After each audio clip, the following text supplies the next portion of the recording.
જે unit wise revision classes ચાલુ છે પેપર 1 ના એમાં આજે જ શરૂઆત થશે યુનિટ નંબર 6 ની that is your logical reasoning આજે 26મો ક્લાસ છે 25 ક્લાસ આપણે ઓલરેડી કરી લીધા છે unit number 1 to unit number 5 mathematical reasoning જે લાસ્ટ યુનિટ છે પાંચમું યુનિટ છે એ આપણે પૂરું કર્યું આજે છઠ્ઠું યુનિટ થશે એ છે લોજિકલ રીઝનિંગ હવે લોજિકલ રીઝનિંગ થી આપણે જનરલી બધા ભાગતા હોય છે શા માટે એમાં જે આવતી ટર્મિનોલોજી છે એ આપણને બહુ જ અઘરી લાગે છે ઓકે એમાં વેસ્ટર્ન લોજિક છે ઇન્ડિયન લોજિક પણ છે ને ઇન્ડિયન લોજિકનું સ્પેસિફિકલી વાત કરું તો બહુ જ અઘરા શબ્દો હોય છે એટલે થોડુંક આપણે એમ થાય કે નહીં આ વસ્તુ યાદ રાખવી અઘરી છે ઓકે અને એના કારણે આપણે એ વસ્તુને આપણે અપ્રોચ નથી કરતા એ વસ્તુ આપણે જોતા પણ નથી ને એને સાઈડ પર જ મૂકી દઈએ છીએ બટ એવું નથી એક સાયકોલોજી છે કે જો તમે જે વસ્તુ જેટલા ડરશો કે જેટલા ભાગશો એટલી વસ્તુ તમને વધારે ને વધારે ડિફિકલ્ટ લાગતી જશે but once you approach it એક વખત તમે જોઈ લેશો સમજી લેશો તો આ બધી વસ્તુઓ સાવ જ સહેલી છે બટ યસ તમને આ જે છે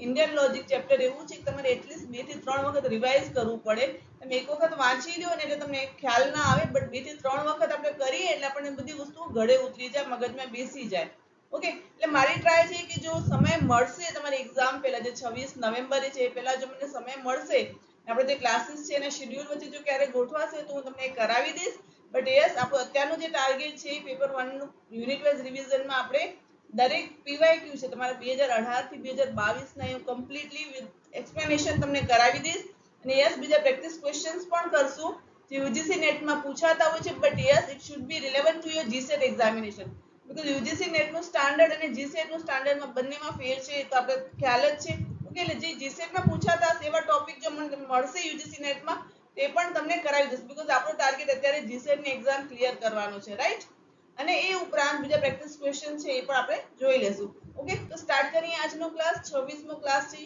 લોજિકલ રીઝનિંગ નો અને 2018 અને 19 ના મેં ક્વેશ્ચન્સ લીધા છે In this question, two statements followed by four conclusions are given.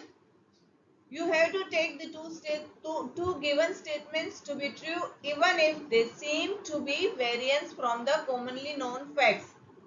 આ પ્રશ્નમાં બે વિધાન ચાર નિષ્કર્ષોથી આપેલા છે તમને બે સાચા વિધાન લેવાના છે જે ભલે સામાન્ય સત્યથી જુદા હોય હવે આવું શા માટે કીધું છે બીકોઝ જ્યારે આ ટાઈપના સ્ટેટમેન્ટ્સ અને કન્ક્લુઝનના આપેલા હોય તમને સ્ટેટમેન્ટ્સ જે આપેલા હોય એમાં ઓલવેઝ એવી રીતે જોઈએ કે જો અહીંયા જે સ્ટેટમેન્ટ જોઈએ તો કેટલાક દરવાજા છે કેરી છે કેટલીક કેરી છે કેળા છે અથવા તે કેટલીક ટેબલ છે ખુરશીઓ છે કેટલાક હ્યુમન બીંગ્સ છે ઓકે કેટલાક માણસો છે એપલ છે એવી રીતે આપેલું એટલે આપણને આ કંઈક સામાન્ય સત્યતા છે દરેક વસ્તુ ક્યાંક પરે લાગતી હોય ક્યાંક દૂર લાગતી હોય બટ આપણને એ વસ્તુ કન્સિડર નથી કરવાની જે વિધાન આપેલા છે એ વિધાનને તમે યા તો સ્ક્વેર ઓફ ઓપોઝિશન યા તો વેન ડાયાગ્રામ થી તમારે ચકાસવાના છે ને નિષ્કર્ષ જે આપેલા છે એમાંથી જે સાચા હોય તમને લખવાના છે ઓકે એટલે આ દરેક વસ્તુથી સામાન્ય સત્ય જે આપણે રૂટીનનું જે સત્યતા હોય એનાથી થોડાક દૂર હોય છે બટ એ કન્સિડર નથી કરવાનું આપણે સ્ટેટમેન્ટના અકોર્ડિંગલી જવાનું છે રાઈટ હવે સ્ટેટમેન્ટ શું છે એ જોઈ લઈએ સમ ડોર્સ આર મેંગોઝ કેટલાક દરવાજા કેરી છે ઓલ મેંગોઝ આર બનાનાસ એટલે બધી કેરી છે કેળા છે રાઈટ હવે આપણે આનું વેન ડાયાગ્રામ ડ્રો કરી લઈએ તો પહેલું જે સ્ટેટમેન્ટ છે એનું કઈ રીતે થશે તો એ જોઈ લઈએ સમ ડોર્સ આર મેંગોઝ એટલે જો આમાં ટોટલ વસ્તુઓ કેટલી છે તો ત્રણ છે એક તો ડોર છે એક મેંગો છે અને એક છે બનાના રાઈટ ત્રણ વસ્તુ છે મીન્સ કે ત્રણ સર્કલ આવશે એટલું ક્લિયર થઈ ગયું રાઈટ હવે પેલું સ્ટેટમેન્ટ પકડીએ સમ ડોર્સ આર મેંગોઝ એટલે પહેલા તો ડોર ને ડ્રો કરી લઉં આ સપોઝ ડોર છે ઓકે આ ડોર નું મેં સર્કલ લીધું હવે એને કયું છે એ કન્ડિશન મારી ફૂલફિલ થવી જોઈએ એ પ્રમાણે જ મારે બીજું સર્કલ ડ્રો કરવાનું છે એને શું કહ્યું છે સમ ડોર્સ આર મેંગોઝ એટલે કેટલાક દરવાજા જે છે એ કેરી છે તો હવે કેરીનું સર્કલ હું એવી રીતે કરીશ કે જેના કારણે જો આ જે ભાગ છે દરવાજાનો છે બરાબર છે આટલા ભાગમાં જે દરવાજા છે ને એ કેરી થઈ જશે ઓકે રાઈટ એટલે આ ડોર્સ છે આ મેંગોઝ છે બટ આ ભાગમાં જેટલા ડોર્સ છે એ શું છે એ મેંગોઝ થઈ ગયા છે ક્લિયર એટલું કેટલાક દરવાજા છે એ કેરી છે તો એ આ ભાગ છે રાઈટ હવે જોઈએ બીજું સ્ટેટમેન્ટ શું કહે છે, ઓલ મેંગોઝ આર બનાનાસ, બધી કેરી છે ને એ કેળા છે. એટલે આ થઈ બધી કેરી. ઓકે, હવે એને મારે કેળા બનાવવા હોય તો મારે ઓબ્વિયસલી મારે કેળાનું સર્કલ મોટું થઈ જશે. ઓકે, આ મારા કેળા થયા. બનાના, હવે એવું નહીં કે તમે બ્લુ બનાના તો યલો હોય ને, બટ યસ મેં બ્લુ કર્યા. ઓકે, તો આ જે છે, હવે આ બનાના ની અંદર શું આવે છે, જેટલા પણ મેંગોઝ આવશે, જેટલા પણ અહીંયા બધા જ મેંગોઝ આવી જાય છે, બીકોઝ એનું સર્કલ અંદર છે. એટલે આ જે છે બધી જે કેરીઓ છે, બરોબર છે, જો આ જે બધી કેરીઓ છે, સેકન્ડ લાઈન કેમ નહીં થતી? ઓકે, ઠીક છે. આ દરેક કેરીઓ છે એ શું છે, બધી જ કેળા થઈ ગઈ છે, બીકોઝ મેં કેળાનું સર્કલ એ મોટું કર્યું છે. અંદર કેરી અંદર આવી ગઈ છે. રાઈટ? આટલું ડાયાગ્રામ ક્લિયર થઈ ગયું? આટલું ક્લિયર થવું ખૂબ જ જરૂરી છે. આ સમજાઈ ગયું હશે ને તો જ તમે નીચેના નિષ્કર્ષ પર પહોંચી શકશો. તમે એને ટેલી કરી શકશો કે કયા નિષ્કર્ષના સેન્ટેન્સીસ સાચા છે અને કયા ખોટા છે. ઓકે, એટલે આ જે છે ડોર છે, આ છે મેંગો છે, આ બનાના છે. હવે આમાં એને પહેલા સ્ટેટમેન્ટમાં જે કહેલું છે, એટલે અમુક જે ડોરનો ભાગ છે, ઓકે, આ જે ભાગ છે એ મેંગોઝ છે. ઓકે, અને જે મેંગોઝ છે એ બધા મેંગોઝ બીજા સ્ટેટમેન્ટ પ્રમાણે બનાના છે. એટલે બધા જે કેરીઓ છે, મેંગોઝ છે, એ શું છે, એ કેળા થઈ ગયા છે. રાઈટ? આટલું થઈ ગયું ક્લિયર? હવે નિષ્કર્ષ પર જઈએ તો પહેલું સ્ટેટમેન્ટ છે, આ ડાયાગ્રામ પરથી આપણે ચકાસશું કે ઓલ બનાનાસ આર મેંગોઝ, બધા કેળા છે એ કેરીઓ છે. જોઈ લઈએ, જો હું તમને અહીંયા હાઈલાઈટ કરીને બતાવું. ઓકે, બધા કેળા એટલે કેળા તો આખા આ જે છે બધા કેળા છે, આટલા ભાગમાં એકદમ આમ પૂરી રીતે આડું સર્કલ થયું છે. પણ ચલાવી લેજો. આઈ હોપ કે તમને ખ્યાલ આવી ગયો કે હું ક્યાં સર્કલ દોરવાની ટ્રાય કરું છું. રાઈટ? આ જે બ્લુ છે, ઓકે, હવે મેં યલો કરી દીધું છે, તમે ખુશ થઈ જાઓ. રાઈટ? આ જે યલો બનાના છે, બધા જે કેળા છે, કેરીઓ છે તો નથી. શું કામ નથી? બીકોઝ જો સોરી, આ જે પોર્શન છે એ તો રહી જ જાય છે ને, એ ક્યાં મેંગોમાં ઇન્ક્લુડ થશે? ખાલી મેંગોમાં આ જે ભાગ છે, જે ઓવરલેપિંગ ભાગ છે, આ બધો એ થશે. ઓકે, એટલે બધા જે કેળા છે એ કેરીઓ નહીં થાય. યસ, અમુક ભાગ છે કેળાનો, એ તમે કેરીઓ તરીકે કન્સિડર કરી શકો. એટલે આ સ્ટેટમેન્ટ ખોટું થશે. ઓકે, હવે સેકન્ડ સ્ટેટમેન્ટ જુઓ, ઓલ ડોર્સ આર બનાનાસ. બરોબર છે. હવે જો આ જે ડોરનું સર્કલ છે, રાઈટ, રેડ કલરનું સર્કલ છે, અને બનાનાનું સર્કલ કયું છે? તો આ જે મેં બ્લુ કર્યું એના પછી મેં યલો કર્યું, એ છે બનાનાનું સર્કલ. ઓકે, હવે જો આ બે સર્કલ તમે કન્સિડર કરો, આ સર્કલ, આ રેડ વાળું અને આ વાળું સર્કલ. ઓકે, અને તમે જુઓ કે ઓલ ડોર્સ આર બનાના, એટલે બધા દરવાજા કેળા છે તો નથી. કેમ નથી? બીકોઝ જે આ ભાગ છે, હવે હું કયા કલરથી, રેડ થી હું હાઈલાઈટ કરું તમને ખ્યાલ આવે. જો જે આટલો ભાગ છે ને, જો આ જે ભાગ છે ને, આટલો ભાગ, જો આ રગ્બી નો પેલો બોલ હોય ને જેનાથી રમતા હોય, એ શેપ નો થયો છે. ઓકે, હવે આટલા ભાગમાં જે દરવાજા છે ને એ જ કેળા થશે, બાકી આખો ભાગ છે એ થશે તો ના, એ નહીં થાય. ઓકે, તો જે બીજું સ્ટેટમેન્ટ છે, ઓલ ડોર્સ આર બનાનાસ, તો નહીં, all doors are not bananas. અમુક પોર્શનના જે ડોર્સ છે એટલા જ બનાનાસ હશે. રાઈટ? એટલે બીજું સ્ટેટમેન્ટ પણ ખોટું થશે. હવે આપણે નીચે ટેલી કરી લઈએ કે પહેલું અને બીજું સ્ટેટમેન્ટ શેમાં આવે છે.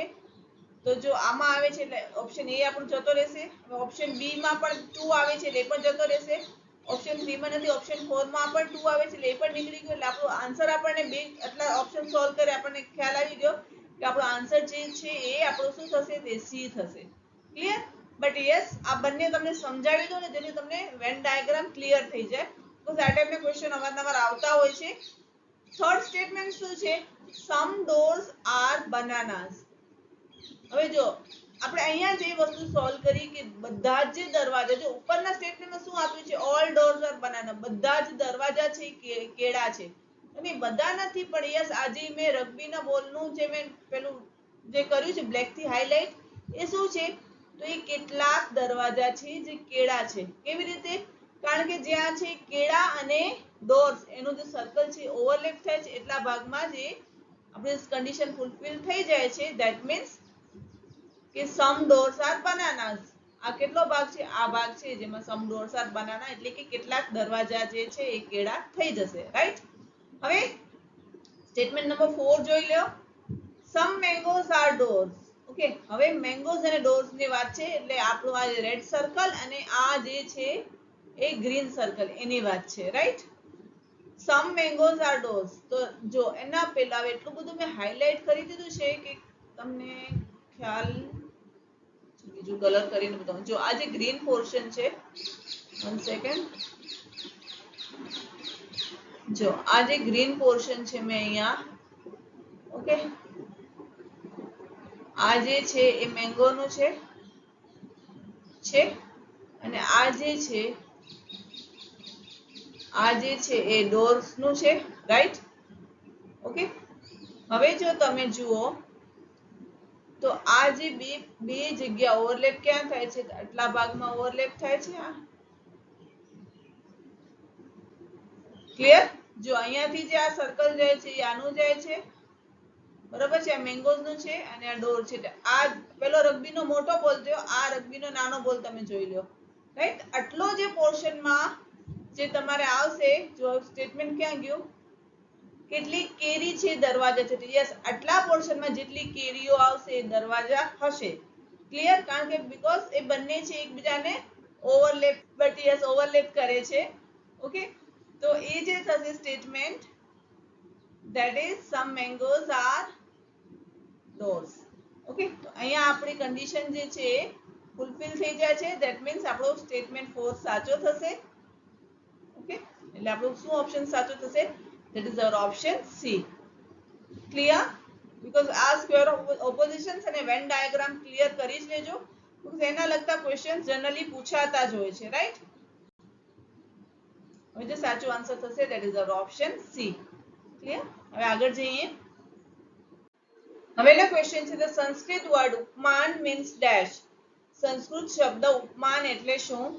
ઓપ્શન્સ આપેલા છે તમને. ઇમ્પ્લિકેશન એટલે કે ઉપયોગ, કમ્પેરિઝન મીન્સ તુલના, ઇન્ફરન્સ એટલે કે અનુમાન, પરસેપ્શન એટલે કે પ્રત્યક્ષીકરણ. ઓકે, હવે જો ઉપમા, આપણે જનરલી આપણી જે રૂટીનની લેંગ્વેજ હોય ત્યારે પણ આપણે ઉપમા શબ્દ વાપરીએ છીએ. ઉપમા આપવું એટલે કે કોઈની આપણે એક તુલના કરતા હોય બે વ્યક્તિઓની. સપોઝ આપણે કોઈને હાઈટ જોઈને કહીએ કે આ તો અમિતાભ બચ્ચન જેટલો ઊંચો છે, મતલબ કે એની હાઈટ અમિતાભ બચ્ચનની હાઈટ છે એના જેટલી છે. રાઈટ? હવે મેં તમને બીજું ઉદાહરણ, જ્યારે ડેલી ડોઝની સિરીઝમાં પહેલાનો ક્વેશ્ચન આવેલો ત્યારે મેં તમને કહેલું, યાદ હોય તો, કે જ્યારે શાર્ક ટેન્ક જોતા ત્યારે મારા સને મને કહેલું કે જે અનુપમ મિત્તલ છે એ રોબર્ટ ડાઉની જુનિયર જેવો લાગે છે. તો હવે અનુપમ મિત્તલની કમ્પેરિઝન કરી કોની જોડે? તો રોબર્ટ ડાઉની જુનિયર જોડે. ઓકે, તે શું કરું? એને કમ્પેરિઝન કરી એટલે કે એની ઉપમા આપી. રાઈટ? એટલે ઉપમાનમાં શું થાય છે? કમ્પેરિઝન થાય છે. કોઈ પણ બે વ્યક્તિ અથવા બે વસ્તુઓ વચ્ચે જે સામ્યતા હોય એ સામ્યતાનો ગુણધર્મ આપણે કમ્પેર કરીએ છીએ, એટલે એને આપણે એની ઉપમા આપીએ છીએ. ક્લિયર? એટલે જે આ ક્વેશ્ચન છે એનો સાચો આન્સર થશે that is option B. Okay, હવે આગળ જોઈ લઈએ. હવેનો ક્વેશ્ચન જોઈએ, બટ એ પહેલા હું તમને કહી દઉં કે આ ક્વેશ્ચન મેં મેથેમેટિકલ રીઝનિંગમાં લીધો છે, બીકોઝ એમાં વેન ડાયાગ્રામ છે અને વેન ડાયાગ્રામ આપણી લોજિકલ રીઝનિંગમાં પણ આવે છે, એનો પણ પાર્ટ છે. એટલે જો ક્યારે તમે ઇન ફ્યુચર એક્ઝામ પહેલા યુનિટ વાઇઝ રિવિઝન કરવું હોય પીવાયક્યુ નું, તો તમને જે સેટ ઓફ ક્વેશ્ચન જોતા હોય, સપોઝ તમને લોજિકલ રીઝનિંગના ક્વેશ્ચન્સ જોતા હોય તો તમને આ ક્વેશ્ચન એમાં પણ મળી રહેશે અને પેલામાં પણ તમારે રિવિઝન વખતે મળી રહેશે. ઓકે, તો હવે આપણે ક્વેશ્ચન જોઈ લઈએ. Which of the following diagram correctly represent Lions, elephants and animals. નીચે આપેલ ડાયાગ્રામમાં સાચું શું રજૂ કરે છે? સિંહો, હાથીઓ અને પ્રાણીઓ. રાઈટ? હવે સૌને ખબર છે કે પ્રાણીઓની અંદર સિંહ અને હાથી આવી જશે, કારણ કે સિંહ અને હાથી બંને એનિમલ્સ છે, બંને પ્રાણીઓ છે. એટલે જો હું પ્રાણીનો સર્કલ મોટો દોરી લઉં, રાઈટ, તો અંદર બંને આવશે, બટ બંને અલગ અલગ આવશે, બંને એકબીજાનો ઓવરલેપ ક્યાંય નહીં કરે, કારણ કે બંનેની કેરેક્ટરિસ્ટિક્સ અલગ જ છે.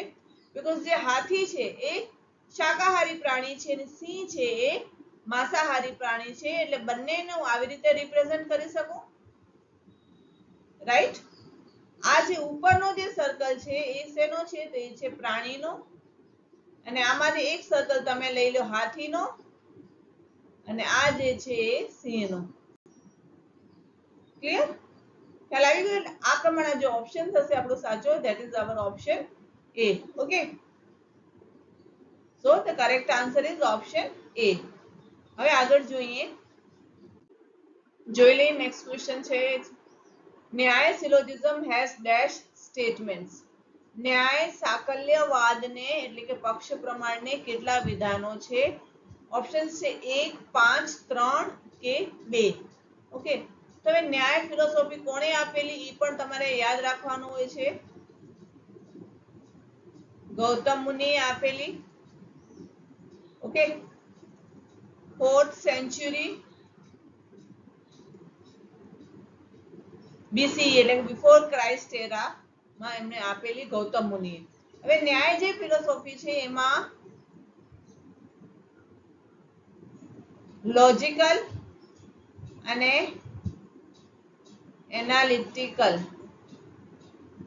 ઓકે, એ ફિલોસોફી ગણવામાં આવે છે. એ ટાઈપની જ એનામાં વાત થાય છે. ઓકે, એટલે જેટલી લોજિકલ વાત હશે, જેટલી એનાલિટિકલ વાત હશે એ ન્યાય ફિલોસોફીમાં, ન્યાય સાકલ્યવાદમાં થશે, રાઈટ. અને એના જો પક્ષ પ્રમાણના વિધાન જોઈ લઈએ તો એ કેટલા છે? એ છે 5. કયા કયા છે એ પણ યાદ રાખવાના છે. તો પેલું છે પ્રતિજ્ઞા, લખી દો 5 પક્ષ પ્રમાણ. ઓકે, બીજું શું છે? બીજું છે હેતુ. ત્રીજું શું છે? ત્રીજું છે ઉદાહરણ. ઓકે, 4th છે એ છે ઉપનયન, અને 5th છે એ છે નિગમન.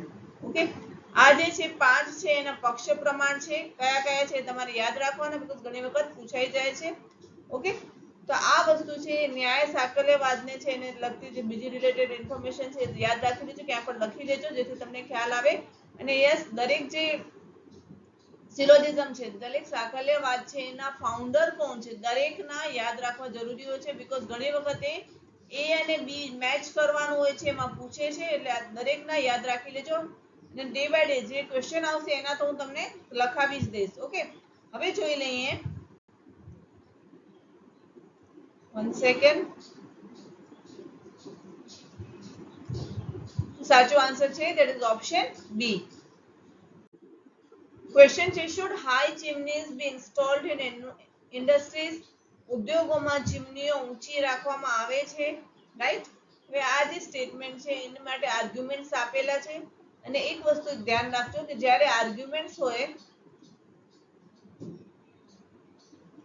એટલે કે દલીલો હોય એ ઓલવેઝ સ્ટ્રોંગ કે વીક હશે, અને જ્યારે નોલેજ હોય છે એ યા તો વેલિડ હશે યા તો ઇનવેલિડ હશે. ઓકે, આ કઈ મારી વસ્તુ નથી, આ લોજિકલ રીઝનિંગમાં આવતું હોય છે. એ તમને ધ્યાન રહે કે આર્ગ્યુમેન્ટ્સ ઓલવેઝ સ્ટ્રોંગ ઓર વીક હોય. આર્ગ્યુમેન્ટ્સ કોઈ દિવસ વેલિડ કે ઇનવેલિડ નહીં હોય, બટ નોલેજ હશે, નોલેજના જે સ્ટેટમેન્ટ્સ હશે they are always considered as valid statement or invalid statement. Okay, so this was the piece of information તમને પૂછાય તો તમને ધ્યાન રહે. હવે આપણે ક્વેશ્ચન પર આવી જઈએ. should high chimneys be installed in industries? એટલે ઉદ્યોગોમાં ઊંચી ચીમનીઓ રાખવામાં આવે છે. હવે જે ઉદ્યોગો હોય છે, મતલબ કોઈ પણ ઇન્ડસ્ટ્રીઝ હોય છે, બરોબર છે, એના જે યાર્ડમાં એમાં જે ચીમની હોય છે એની હાઈટ વધારે હોય છે. ચીમની મીન્સ શું? કે જે નીચે પ્રોડક્શન થતું હોય અને એવા કોઈ પ્રોડક્શન વર્કનું હોય કામકાજ તેમાં જે ધુમાડો આવતો હોય એ ધુમાડો ઉપર વાતાવરણમાં જતો રહે એની માટે એ લોકો ચીમની મૂકતા હોય છે, બરોબર છે. સપોઝ આ જે ઇન્ડસ્ટ્રી છે, આ ફેક્ટરી છે, તેનો જે ધુમાડો છે એ અહીંયાથી ઉપર બારે વાતાવરણમાં જતો રહે, એ ચીમનીની હાઈટ જે હોય છે એ વધારે હોય છે, ઊંચી હોય છે. તો હવે એની દલીલો શું છે? ઊંચી રાખવામાં આવે છે એની માટે દલીલો છે કે હા, તે નીચેના સ્તરે પ્રદૂષણ ઘટાડે છે. Yes, it reduces pollution at ground level.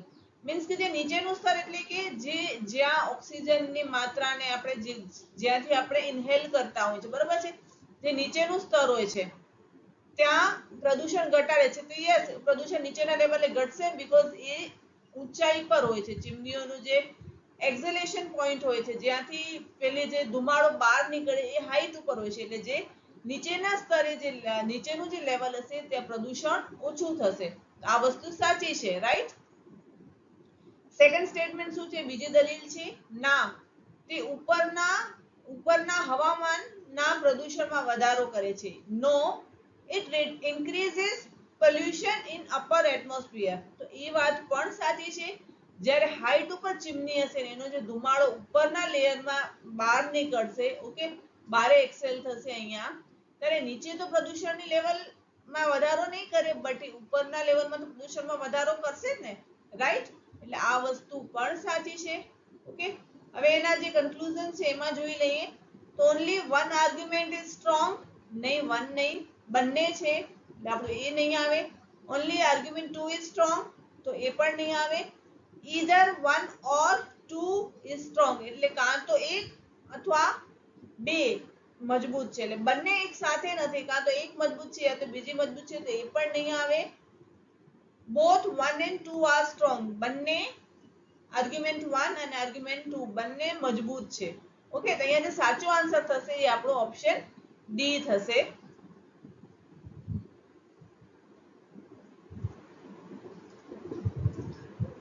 The correct answer is option D. I hope કે તમને ખ્યાલ આવી ગયો છે. મારી પેલી બેડ ડ્રોઈંગ ના હિસાબે પણ તમને સમજાવી શકીશ. ડ્રોઈંગ મારું કન્સિડર નહીં કરતા, બટ તમને આ જે સ્ટેટમેન્ટ છે તમને સારી રીતે સમજાઈ ગયું હશે અને આર્ગ્યુમેન્ટ સ્ટ્રોંગ છે કે વીક છે એ પણ તમને ખ્યાલ આવી ગઈ હશે, ઓકે. હવે આગળ જોઈ લઈએ. So that is all four today. તમારા 2018 અને 19 માં જે તમારા જીસેટ ની એક્ઝામમાં પૂછાયેલા ક્વેશ્ચન હતા મેં બધા ઇન્ક્લુડ કરી દીધા છે, એટલે આટલા જ ક્વેશ્ચન આવ્યા હતા તમારા લોજિકલ રીઝનિંગ ના. So thank you for watching. Like, share અને સબસ્ક્રાઇબ કરજો મારી ચેનલને. કાલે પાછા મળશું નવા ક્વેશ્ચન તમારા જે જીસેટ માં પૂછાયેલા છે પીવાયક્યુ ને લઈને. Till then bye bye and take care of yourself.